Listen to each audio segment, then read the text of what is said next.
Ja ke gjetë telat ti populli kryeministër, Buk Misri, Tallava, Gallat, Najcop Djath, Bardh, Përfundbit dhe 12 vjet Hyseni Menos Rokun, Silvio Zogaj.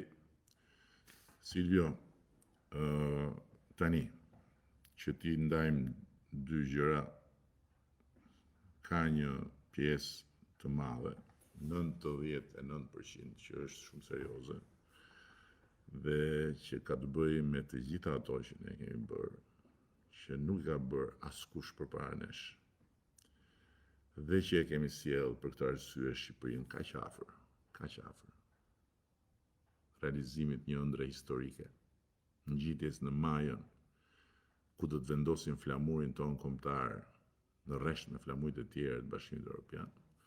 Ka dhe një pjesë që është pjesa e komunikimit elektoral. Dhe bufi i kënetës të ndihmon ty dhe ndihmon të gjithë kuptojnë se për çfarë bëhet fjalë. Thjesht fare, pa i rënë gjatë, se shumica dërmuese nuk ka as kohë, as nge, as interes të thellohet në lexime, studime, programesh, por duhet ndihmuar të kuptoj se për çfarë bëhet fjalë. Dhe historia jonë është shumë instruktive për këtë. Sa herë që bufi i kënetës dhe këneta kanë marrë diçka në dorë, kanë lënë mbrapa vetëm gropa, plag dhe zhgënjim. Sa herë kanë marrë diçka në dorë, qoftë pushtetin qendror, qoftë pushtetin vendor. Sa herë që Partia Socialiste ka marrë diçka në dorë, e ka lënë më mirë se sa që ishte kur e mori. Ndërkohë që këtë herë nuk kemi ndërmend ta lëmë.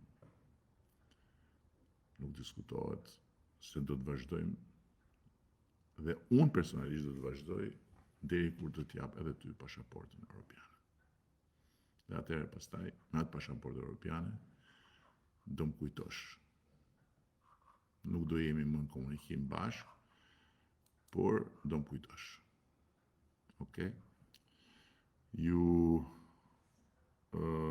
me marr luli, unë mytem në det, thot Sinan Daja, jo mërë Sinan se që do mori luli e para, e dyta, detin e kemi për t'u larë edhe e kemi për t'u frymzuar dhe e kemi për t'u bashkuar me tjerët.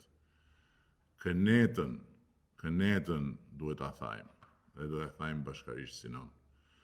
Kurse lulin me zi e kemi. O lul! Ju përshëndes. Po bufi pse nuk flet? Flet. Po është ai ziu se ky është. Shive si është sa i bukur. Është tu për t'ju thënë që kujdes. Ju përshëndes.